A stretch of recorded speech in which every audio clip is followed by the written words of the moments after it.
Hello, my name is Sandra Briley, and I am head teacher at St Scholastica's Primary School in Hackney.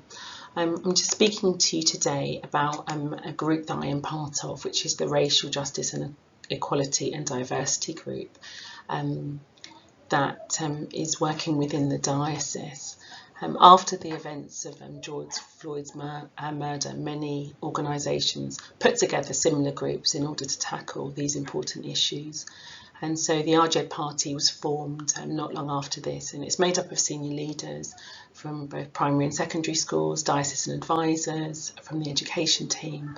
We have some members of CARG and various other people who've come together to try and support schools in their work around this areas.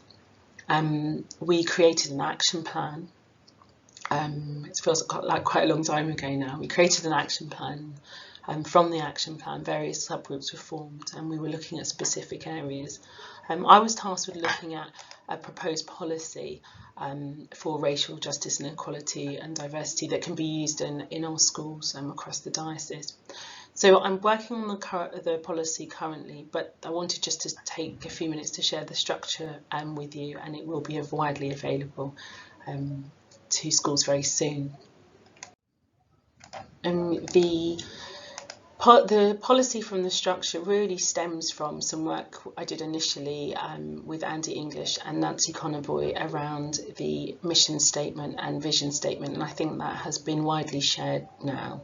But I think we were trying to make sure that all the work that we do is underpinned by our Catholic faith and Catholic understanding of our role within racial justice and equality and diversity. So when we start this work in your schools, and I understand that schools will be on different parts of their journey, but a really good place to start is by conducting an audit or self-evaluation tools. As I said, I know that different schools will have done more or less work on this, but there are multiple tools that you can use to help you with this, and the policy will signpost you to tried and tested tools that you can use in order to be able to do this work. Once you've done this, it will give you a really good idea of your context, and this is something that you might like to put at the front of the policy, just to give people an idea about why you're doing it, where you are now in your journey, links to current events, and also Catholic teaching, so Catholic social teaching, and how also this helps the needs of your school community. So the first area that I wanted the policy to focus on is around leadership and management. And so within this part, we'll be thinking about a statement, really, I guess, of intent about how leaders ensure that RJED is addressed within the school. What does it look like? Who is responsible? And you may wish to name some key members of staff here. Also important to consider the governor's role in this, and you may wish to have a governor that is linked to this area of work, and thinking about what the governors do to promote and preserve racial justice, equality and diversity within your school, and how do leaders report this back to governors. So the policy will also include some work around curriculum. There's an educator, an American educator called Emily Jane Stiles, and in 1988 she wrote an essay called Curriculum as a Window and Mirror. And in her essay, I guess the central thing to take away from it is that she feels education needs to enable the student to look through windows in order to see the realities of others, and mirrors to see his or her own identity reflected. And so really you're thinking about here, how does the school ensure the curriculum represents the community that it serves, and people should be able to see themselves in the curriculum all year round, so not just in things like Black History Month, but there should be these principles, ideas should be revisited throughout the year. And also as well, I guess, a bit of work on re-examining how certain subjects are taught, because they are often taught through a Western or colonial lens, and reframing this so that it is more inclusive. Also as well, there is, I guess, a responsibility or a need to teach explicitly about racism and anti-racism, past and present within the curriculum, to ensure that, you know, we are, I guess, skilling our children to go out into the world and to be able to kind of deal with these issues, many of whom will encounter this, you know, as they grow up. Assessment and record keeping and reporting progress, including the monitoring of attainment. I know that schools were very good at this, but just thinking about how schools monitor those groups that do less well compared to their white peers. We also want to think about kind of SEND and inclusion. We had a talk from Professor Paul Miller.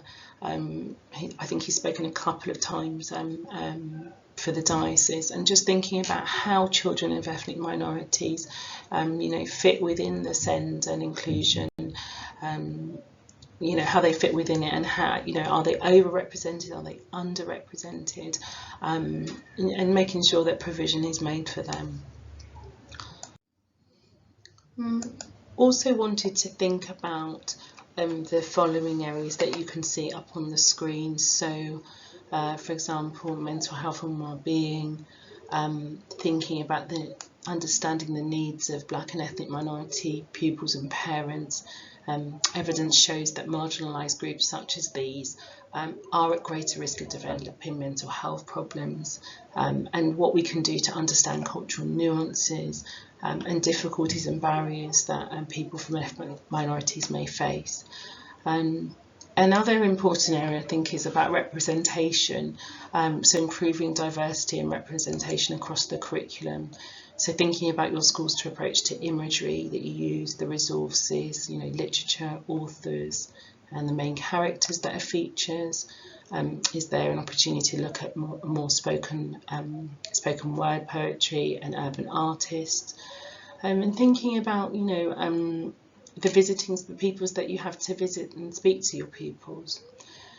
We also thought about as well national events, so from a BME perspective. So for example, when it was Remembrance Day in our school, we looked at Walter Tull, who was a Black person who was part of our armed forces, and so just presenting that through the Black lens, if you like, helped our students to see that, you know, that they are, you know, there are Black people in history, and they were involved in these important world events. We also think a lot here about our parental partnerships in the communities. So what you can do to draw on families and communities, their experience and the history that you teach. Also thinking about using our parish school and our parish community as a hub, so how we can support our Black and ethnic minority families. So things like, I mean, in our school there are lots of issues with families around things like immigration. So I'm not necessarily trying to solve the problems, but I definitely know where to direct them to if they need that support. And things like money advice and support, navigating the benefit system, just making them aware of local charities. And so for example, we have the Hackney Migrant Centre here, and there's Caritas, Westminster and Catholic Children's Society.